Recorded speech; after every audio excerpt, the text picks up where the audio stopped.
This is not just an attack on you. It's an offense to heaven. They didn't just hurt you. They aligned themselves to destroy you. The narcissist, full of twisted intentions and counterfeit charm, spun stories soaked in lies and half-truths. But that wasn't the end of it. What made it cut deeper was that someone else, someone new, someone who barely knew your heart, joined them. The new supply didn't question the cruelty, didn't pause at the broken pieces of your soul still scattered across the floor. Instead, they nodded along, smiled at your collapse, and played their part in the narcissist theater of self-righteousness. It wasn't innocent. It wasn't accidental. It was agreement, a willful choice to side with destruction over discernment, to back manipulation over mercy. And in that moment, they didn't just hurt you. They stood against what God was healing. They mocked what heaven was rebuilding. They made your pain a platform for bonding. And they thought they could get away with it. But what they didn't know, what many who choose this path still don't realize, is that when someone reaches out to wound a soul God has personally covered, they are not just touching a person. They are provoking the justice of God himself. He may not speak right away, he may not strike immediately, but heaven keeps record, and God does not forget the tears you cried in silence while others celebrated your ruin. This is not about revenge. This isn't even about karma. This is about divine order being re-established. Because when a child of God is targeted, especially after surviving devastation, the response is not passive. It is holy, it is deliberate, and it will not be delayed. So, no matter how invisible you felt, no matter how much they tried to paint you as bitter, broken, or jealous, God saw through it. And now, He's moving. These are 5 ways God acts when the new supply helps the narcissist destroy you. 1. God sees the agreement, and He holds them both accountable. There's something uniquely cruel about being hurt by someone you loved, and then watching someone else help them do it. When the narcissist turned against you, maybe you saw it coming. Maybe you felt the signs, sensed the coldness, recognized the pattern. But nothing quite prepares the heart for that moment when the new supply walks in, not as a neutral observer, not as someone who didn't know better, but as someone who willingly picks up the hammer and helps finish the destruction. And make no mistake, it was destruction. You weren't just left, you were slandered, dismissed. Your worth was mocked behind closed doors, your name thrown around like a punchline, your pain recycled as entertainment. And instead of compassion, instead of care, the new supply laughed. They posted, they agreed, they nodded at lies they never verified. Worse, some of them didn't even need to be convinced. They just wanted to believe the worst, because it made their position feel more secure. And you were silenced, powerless, watching someone take your life, your history, your love, and use it to strengthen the very hand that once crushed you. You begged God to intervene. You questioned if He saw. You wondered if heaven was still listening. But let me speak to the part of you that still doubts. Yes, God saw. He didn't miss one word. He didn't overlook one sneer. He didn't ignore one silent moment when the new supply could have chosen kindness, but instead chose cruelty. Because in God's eyes, when someone helps your enemy strip you of your dignity, they inherit the judgment of that enemy. This is not an exaggeration. This is not revenge theology. This is biblical. In Scripture, those who side with rebellion, those who empower harm, those who participate in the breaking of the innocent, even passively, are counted among the guilty. You see, God does not only judge actions, He judges alignment. He weighs the motives. He looks at why someone said what they said, why someone stayed silent, why they joined hands with darkness and called it love. And when someone allies with evil, even in the name of romance, even under the illusion of loyalty, they step outside of divine protection and into the territory of consequence. The new supply may have thought they were just choosing a relationship. They had no idea they were positioning themselves against someone God was in the process of healing. They didn't realize they were validating abuse. They didn't realize they were entering into covenant with deception. But ignorance doesn't erase impact, and God doesn't grade on ignorance. He corrects it. So what does that correction look like? It doesn't always come in thunder. Sometimes it comes in slow unraveling. The peace they once felt begins to slip. The certainty they once held becomes foggy. Their connection with the narcissist, once so intoxicating, begins to feel unstable, heavy, burdensome. Their conscience, once quiet, starts to stir, and the weight of what they allowed, what they participated in, begins to fall on them in ways they never expected. This is not karma. This is not bad luck. This is divine accountability. God is not mocked. When someone helps break what he's restoring, there is a cost. And while you, his beloved, were laid low and forgotten by men, you were never forgotten by heaven.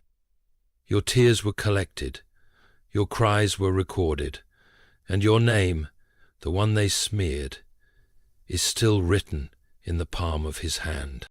And now he rises, slowly, righteously, faithfully, not just to heal you, but to confront what tried to destroy you. Because God does not only deliver, he judges, he vindicates, he repays.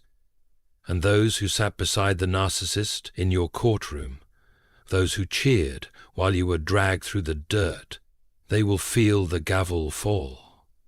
Not from your hands, but from the hands of the one who saw it all. This is not personal revenge. This is not you wishing ill. This is justice, holy and unstoppable. 2. God strips away their false peace and lets them sit in what they helped create. At first the world makes it seem like they're thriving. The narcissist looks unbothered. The new supply looks fulfilled. Together they post pictures that try to tell a story you no longer belong to. As if they've upgraded. As if your pain was just the messy prelude to their happily ever after. And while you sit with open wounds, they walk freely, arms linked. Building a narrative where you're either forgotten or ridiculed. It feels unjust, it feels unbearable, but it is not unseen. God watches carefully when a person who could have chosen to remain neutral, instead chooses to become part of someone else's cruelty. The new supply may not have swung the first blow, but they handed the narcissist the stone. They didn't have to join in, but they did. They repeated the lies. They enjoyed the collapse. They helped destroy what was already bleeding. And so God begins to act, not with thunder, not always with collapse, but with something far more painful. He removes his peace. There's a kind of peace that comes from God, that even the wicked can't counterfeit. It wraps around the soul like quiet assurance, lets people sleep deeply and face life with clarity, even in chaos. It's not based on circumstances. It's not based on status. It's the kind of peace that covers even broken people while they're healing. The same peace God gave you when you were crawling through the dark. But for the one who becomes a weapon, even unknowingly, that peace begins to lift. Not all at once, but gradually. Slowly the new supply starts feeling that off, feeling they can't quite explain. Conversations that once felt affirming now feel forced. Intimacy feels strained. Smiles require effort. And somewhere in the quiet moments when the lights go out and no one's performing, they begin to feel the consequences of standing on the wrong side of truth. Not because you cursed them, not because you prayed vengeance, but because God won't allow peace to rest where harm was planted. It starts with anxiety that has no clear source. Then come the questions they're too afraid to ask the narcissist. Then come the dreams, the spiritual restlessness, the gnawing weight that something isn't right, that maybe, just maybe, they weren't the hero in this story after all. That maybe the way you were discarded wasn't honest. That maybe you weren't crazy. That maybe they participated in the destruction of someone God never gave them permission to touch. You see, spiritual consequences don't always look like crisis. Sometimes they look like a slow internal erosion, a steady loss of rest, a crumbling sense of identity, a persistent ache that doesn't go away with a vacation or a distraction, and while they may still be smiling on the surface, the cost is being paid underneath. Because God never allows peace to be a reward for participating in injustice, especially not when it's against someone who was crying out to Him the entire time. They may not fall apart publicly. The narcissist may still appear in control, but heaven has already turned the tables, and the absence of peace is the first sign of judgment, not the final blow. And here's the deeper truth. When God takes His hand off a relationship, no amount of chemistry can hold it together. No amount of attraction, agreement, or public display can compensate for the heavy silence that replaces the Spirit's presence. The narcissist is used to the silence of God. They've lived there for years. But the new supply? They were not built for it. They don't yet understand how loud it gets when heaven is no longer in the room. They don't yet recognize that the butterflies they felt at the start were not love. They were a warning. You, the one who was made to feel worthless, forgotten, mocked, you were never without the presence of God. Even in your lowest moments, you were not being punished, you were being preserved. And now, while they feel themselves slipping into a confusion they can't explain, you're rising in a clarity you never had before. Not because you fought harder, but because God chose to respond to your silence with vindication. He heard what they said. He saw who they defended. He watched what they enabled. And now He's letting them feel what they helped create, from the inside out. If you've ever sat in silence and asked God, "Did you see what they did?" let this be His answer to your spirit today. Yes, He saw it. Yes, He is responding. No, they are not at peace. And yes, their unrest is a sign that heaven has shifted on your behalf.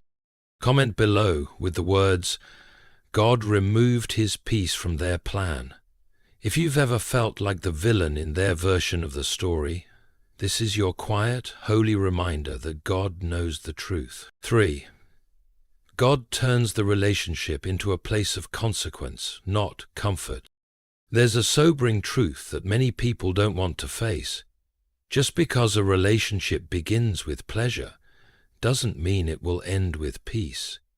What starts with passion, flattery, and grand illusions can quickly become the very space where judgment unfolds. Not by accident, not through sabotage, but by the quiet orchestration of God Himself. Because when two people come together, not to build something holy, but to share in someone else's destruction, God does not bless that union. He uses it to deliver consequences. At first, the connection between the narcissist and the new supply might have seemed almost magical. It likely looked like fate, like destiny finally correcting some mistake, like everything you never were to the narcissist, they suddenly became. The stories they told about you painted them as the victim, as the survivor, as the one who had endured so much, and now they were finally happy, and the new supply believed it. Maybe they needed to. Maybe they wanted to so badly. that they didn't pause to question whether someone else had been sacrificed for that storyline to exist. But what the new supply didn't realize, what most people never realize until it's too late, is that you cannot build real intimacy on the grave of someone else's pain. You can't turn trauma into bonding material. You can't hand your heart to someone who hasn't repented for the damage they've done and expect that relationship to bloom in peace, because the seeds weren't planted in love. They were planted in blood, betrayal, and spiritual distortion. And God, in His justice, will not let that go untouched. So instead of that relationship becoming a place of healing and growth, it becomes a place of confrontation. Not from each other at first, but from within. God begins to stir the conscience. The new supply, once so confident in their decision, starts to feel confused. The narcissist, once charming and in control, begins to show cracks. Little things begin to unravel. Trust becomes shaky. Communication gets strained, and behind every interaction is a shadow that won't leave, the knowledge that their connection was born out of someone else's ruin. That knowledge, even if unspoken, lingers in the spirit. It cannot be escaped, because when a relationship begins as a shared rebellion against truth, it cannot escape the weight of that rebellion. Eventually it begins to suffocate under it. The narcissist, of course, will do what they've always done. They'll perform. They'll shift blame. They'll accuse and confuse and distract and deflect. But the new supply, if they have any conscience left, begins to see through it. Not because someone exposed the narcissist, but because God allowed the mask to fall. And not just the narcissist's mask, their own as well. Because now, they're not just witnessing the narcissist's behavior, they're feeling it, they're enduring it, and slowly they realize that what they once judged in you, mocked in you, dismissed in you, was never weakness. It was survival. It was truth. It was the evidence of spiritual warfare they couldn't see until it was their turn to bleed. God lets it happen that way on purpose, not to be cruel, but to be just. Because He is not only the defender of the wounded, He is the revealer of motives. And when someone steps into a role they were never meant to play, the role of the enabler, the defender of the abuser, the second wave of betrayal, He doesn't just let them feel guilt. He lets them live inside the very story they thought was fiction.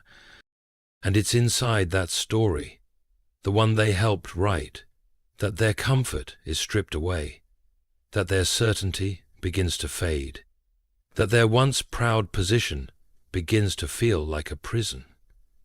Not because someone cursed them, not because you wished them harm, but because God will not let false partnerships stand when they were built at the expense of one of His children. What they thought was blessing becomes burden. What they thought was favor becomes frustration. And the relationship they once flaunted now becomes the very place where God deals with both of them, not in rage, but in righteousness. Not with screams, but with silence that convicts. Not with chaos, but with a holy stillness that forces truth to rise to the surface. This is how God acts when mercy is rejected, when alignment with evil is chosen, when harm is wrapped in the disguise of affection. He turns the space they created for pleasure into a space of pressure. He makes the relationship heavy, not just emotionally, but spiritually. And slowly the weight of what they've done becomes too much for the foundation to bear. And that's when it begins to collapse. Not always with noise, but with clarity. Because God doesn't have to make an example out of people with thunder. Sometimes He simply lets them sit in the very place they once thought would keep them safe, and discover that nothing built on betrayal will be able to hold under His gaze. 4. God confronts their conscience, even if they never admit it to you. There is a kind of judgment. that doesn't come with fire or destruction. It doesn't play out in the open for others to witness. It doesn't even leave visible evidence. But it's real, and it's far more enduring than public humiliation. It happens in the quiet war within the soul, and it is there that God begins to deal with those who enabled your pain. For a long time, they may have walked in confidence, believing that what they did wasn't so serious, that they were just choosing love, or supporting their partner, or finally getting what they deserved. They might have told themselves that your tears weren't their responsibility, that your version of events was just bitterness or exaggeration or weakness, and that belief gave them comfort for a time. But the human soul cannot indefinitely withstand the weight of spiritual wrongdoing, especially not when it's been touched by truth, even if that truth was rejected. You see, God doesn't always start with external judgment. He begins internally, with the conscience, not as punishment, but as confrontation, as invitation, as warning. And while the narcissist may be too far gone to hear it, the new supply in many cases still has the capacity to sense it. God speaks in stillness, in interruption, in the quiet discomfort that creeps in when the performance ends and the crowd is gone. He speaks in the unease that follows a cruel conversation. He speaks in the pit in the stomach when an old memory of you resurfaces, not as the villain, but as the one who didn't deserve what happened. He speaks in the shift in atmosphere when the narcissist's charm turns dark and the new supply realizes, this is who they truly are, and I defended them. He speaks in the sleepless night, the unanswered question, the gut-level recognition that something has gone terribly wrong, not because of you, but because of the choice they made to side against innocence. And make no mistake, silence in the face of evil is agreement. God doesn't see neutrality, he sees alignment. He sees whether someone stood for truth or walked away from it. And when someone becomes complicit in the suffering of another soul, not through direct violence, but through willful participation, he makes sure that silence follows them, not to destroy them, but to expose them to themselves. Because eventually, when all the noise dies down and the glamour fades, the only thing they are left alone with is their own reflection, not the one in the mirror, but the one in the spirit, the one that knows, the one that remembers, the one that can no longer pretend that what they supported was righteous. And in that place, where no applause can reach and no distraction can soothe, and truth, when it finally reaches the soul, does what no punishment ever could. It divides. It cuts through every excuse, every justification, every false narrative, and it leaves the heart exposed, not to you, not to the narcissist, but to God. And that is where divine judgment becomes unmistakable. Because even if they never tell another soul, even if they keep posting, keep pretending, keep performing, there is a spiritual reality they cannot escape. They know what they did. And more importantly, they know that God knows it too. This kind of judgment is slow, it's quiet, but it is relentless. It will follow them into every new relationship. It will show up in conversations they didn't expect to sting.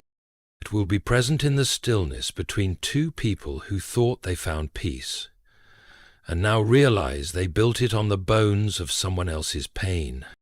No public downfall is needed, no dramatic collapse required, just a constant, undeniable confrontation between them and the one who sees all things, weighs all hearts, and never forgets the cries of the broken. And for you, the one who was never given a voice in their story, this is your quiet vindication. Not because they confessed, but because God made sure they could never forget. 5. God lifts you without announcement and makes your rising a rebuke to those who replaced you. There is a mystery in how God moves on behalf of his children. He doesn't always clear the room before he enters. He doesn't always warn those who mocked you that they're about to see the one they left for dead walk out of the tomb. And he doesn't always reveal his plan to you while you're still covered in ashes. But one thing is certain: God never leaves a surrendered soul in the dust forever. What man tried to bury, God intends to resurrect, and that resurrection is often his most powerful form of judgment. Because you didn't just survive betrayal, you survived public erasure. You survived being rewritten, being cast as the villain in a story you were once the heart of. The narcissist didn't just move on, they made you the enemy. They distorted your character, twisted your intentions, mocked your vulnerability, and when the new supply entered the picture, they didn't pause to ask if what they were hearing was true. They simply took their seat at the table and started feasting on the narrative.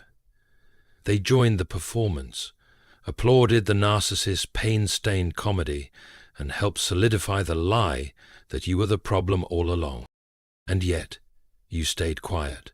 Not because you were weak, but because you were learning to trust that your silence in the hands of God is louder than any accusation spoken out of alignment with truth. While they were building a new story, you were sitting in ruins. While they were showing the world how happy they were, you were asking God if he still had a place for you in the world at all.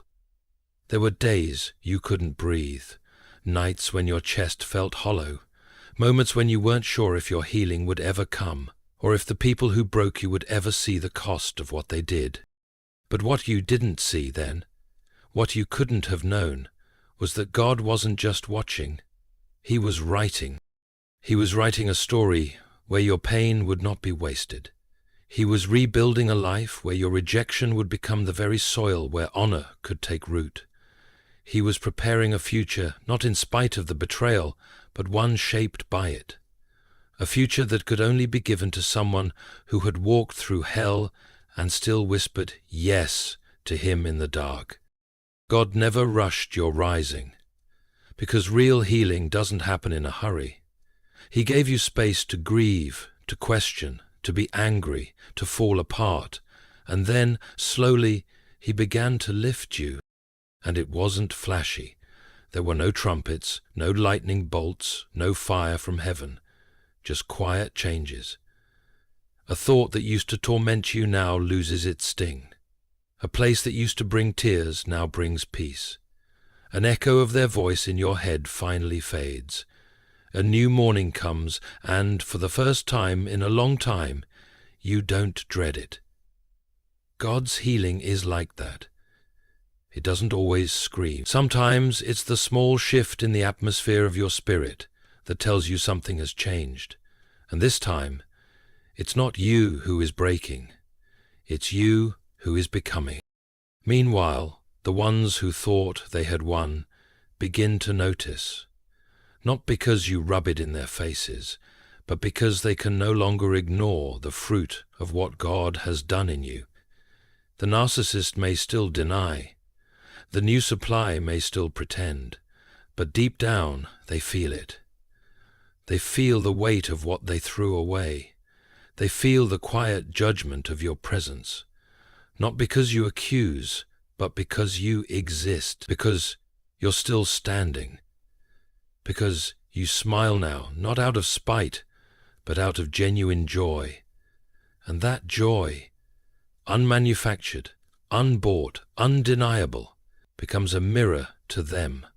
A mirror that reflects not just who you are now, but who they refuse to believe you could become.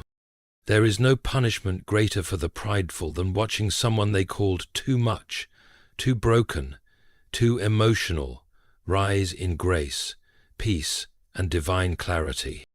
They thought they could replace you, but they couldn't replicate you. They thought they could erase you, but they couldn't cancel what heaven had called. They thought God was done with you, but now in your quiet rising, they see that he had just begun. And perhaps the most sacred part of your rising is this: you don't need them to see it. You're no longer waiting for an apology, a confession, or a front-row audience to your comeback. Your worth is no longer tied to their validation.